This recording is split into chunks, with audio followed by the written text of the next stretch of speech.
চন্দননগর আজ যে নামে পরিচিত আলোর শহর, তার পেছনে আছে এক চমৎকার ইতিহাস। এই শহরের লাইটিং এর শুরু হয়েছিল প্রায় 100 বছরেরও বেশি আগে। জানো কি, বলা হয় ফরাসি শাসনের সময় থেকেই চন্দননগরের মানুষের হাতে আলো নিয়ে খেলা করার একটা আলাদা শিল্পবোধ তৈরি হয়েছিল। প্রথম দিকে ছিল ছোট ছোট কাগজের লণ্ঠন, তেল বাতি আর রঙিন বাল্বের সাজ। তখন মানুষ নিজের হাতে তৈরি করত লাইটের নকশা, দড়িতে ঝুলতো বাতি, আর সেটি নিয়ন্ত্রণ করা হতো হাতের সুইচ বা প্রাথমিক মোটরে, বুঝলে? কিন্তু সময়ের সাথে সাথে সেই সাদামাঠার সাজ হয়ে উঠল এক অনন্য আলোক শিল্প। 70-80 দশকে চন্দননগরের কারিগররা তখন শুরু করলেন এমন এক লাইটিং যা নড়াচড়া করে, দৌড়ায়, হাসে, কাঁদে, এমনকি গল্পও বলে। এই মুভিং লাইটিং বা অ্যানিমেটেড লাইটিং পুরো দেশের মধ্যে প্রথম জনপ্রিয় হয় এই চন্দননগরে। জানা ছিল কি? তাহলে শোনো। তখন থেকেই চন্দননগরের নাম ছড়িয়ে পড়ে দেশ জুড়ে, এমনকি বিদেশেও। আজকের দিনে সেই ঐতিহ্য আরও আধুনিক। পুরনো বাল্বের জায়গায় এখন এলইডি লাইট এসেছে, কম্পিউটার কন্ট্রোল আর 3D নকশার তো কথাই নেই। তবু মূল প্রাণটা আগের মতোই। এই শহরের প্রতিটি আলোয় মিশে আছে কিন্তু মানুষের পরিশ্রম, সৃজনশীলতা আর মা জগদ্ধাত্রীর প্রতি ভক্তি। চন্দননগরের লাইটিং শুধু একটা সাজ নয়, এটা এক জীবন্ত ইতিহাস, এক আলোকিত অনুভব যা প্রজন্ম থেকে প্রজন্মে ছড়িয়ে দিচ্ছে আলো, আনন্দ আর গর্বের ঝলক।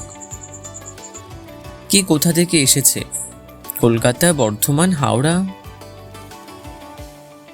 এমনকি দূর দেশ থেকেও কেউ না কেউ এসেছে মায়ের দর্শন করতে। মা জগদ্ধাত্রীর আশীর্বাদ নিতে সবাই ছুটে এসেছে এই ছোট্ট শহরে। একবার যিনি এসেছেন তিনি জানেন এই পুজোয় রং, গন্ধ, আলো, অনুভব অন্য কিছুর সঙ্গে তুলনা হয় না।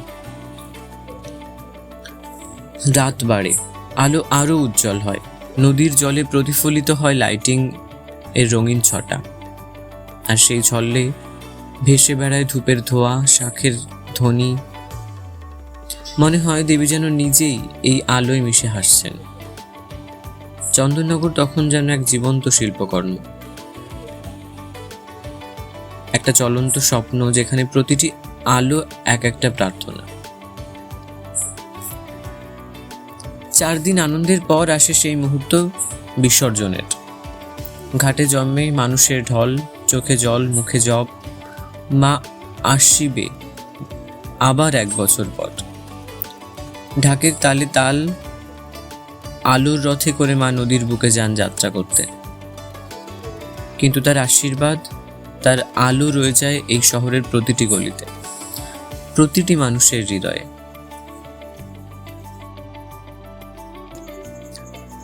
চন্দননগরের জগদ্ধাত্রী পুজো শুধু একটা উৎসব নয়, এটা আমাদের শিল্প, বিশ্বাস আর ভালোবাসার প্রতীক। যতদিন এই আলো থাকবে ততদিন জগদ্ধাত্রী পুজো বাঙালির প্রাণে বেঁচে থাকবে। জগদ্ধাত্রী মা, তোমার আশীর্বাদে চন্দননগর যেন চির আলোয় ভাসে, বিশ্বাসে, ভক্তিতে আর শিল্পের অপরাজেয় সৌন্দর্যে।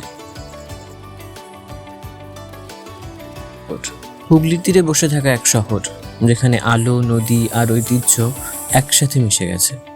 প্রতি বছর কার্তিক মাসে এলেই এই শহর পরিণত হয় এক আলোর মহাসমারোহে, জগদ্ধাত্রী পুজো।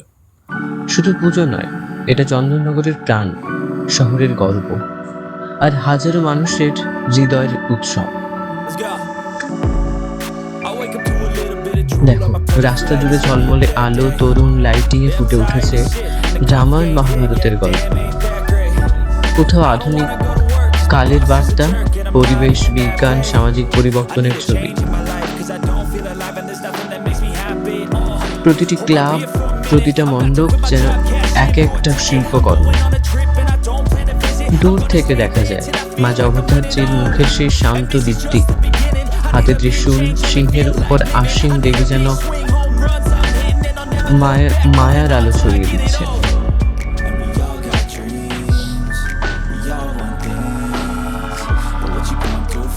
চন্দননগরের আলোকসজ্জা যেন এক জাদু, বাঙালির শিল্পবোধ আর ফরাসি ঐতিহ্যের মেলবন্ধন। বাতাসে ধূপ ধুনোর গন্ধ, ভিড়ের মধ্যেও এক মিষ্টি উষ্ণতা। রঙিন আলো ঝলমল করছে ঘাট, রাস্তা আর সেই ঐতিহ্যবাহী ব্যান্ড ঘাটের পথ ধরে মানুষ এগিয়ে যাচ্ছে দেবী দর্শনে। বয়স, জাত, ধর্ম সব কিছু পেরিয়ে এই পুজো দেখতে ছুটে গিয়েছিলাম আমি গৌড়া থেকে চন্দননগর। আর যা দেখলাম তার কিছুটা তোমাদের জন্য তুলে আনলাম ফোন বন্দি করে। কেমন লাগলো ভিডিওটা আমাকে জানাতে ভুলো। লাইক, শেয়ার, কমেন্ট ভালো লাগলে করো। আর তোমরাও বলো কোথায় কোথায় তোমরা ঠাকুর দেখতে গেছো, আর কোন মূর্তিটা সবচেয়ে সুন্দর লেগেছে তোমাদের, কত ভিড় ছিল, কি কি খেলে, সব জানি আমাকে। অপেক্ষায় রইলাম তোমাদের জানাতে, কিন্তু আমাকে একদমই ভুলবে না এবছরের পুজো কেমন কেটেছে সেটাও জানি। লাইটিং এর কত কিছু, কত সুন্দর হয়েছে, কোথায় আরেকটু হলে ভালো হতো সেগুলোও জানি। সবটা জানার জন্য রইলাম তোমাদের সাথে।